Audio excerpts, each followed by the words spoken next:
The Rolling Stones are widely considered one of the greatest rock bands of all time, and some say they've managed to stay at the top of their game for over 60 years. They have sold over 250 million records, won 3 Grammy Awards, topping global success for more than 6 decades. But for The Who's Roger Daltrey, the Stones are not that great. In an interview, Daltrey once said the Rolling Stones is a mediocre pub band. "You cannot take away the fact that Mick Jagger is still the #1 rock and roll showman up front," said Daltrey. "But as a band, if you were outside a pub and you heard that music coming out of a pub some night, you'd think, well, that's a mediocre pub band." No disrespect.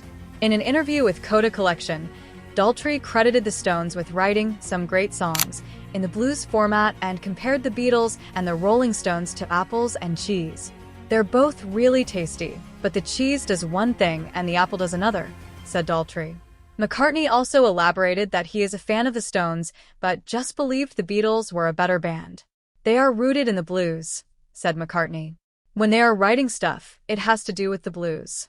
Whereas, we had a little more influences." McCartney added, "There's a lot of differences and I love the Stones, but the Beatles were better."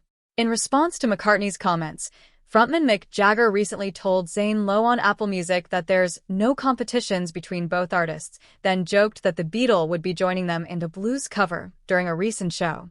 The Rolling Stones is a big concert band in other decades and other eras when the Beatles never even did an arena tour, said Jagger.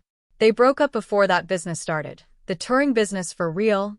Jagger added, "The Stones started doing stadium gigs in the 70s and are still doing them now. That's the real big difference between these two bands.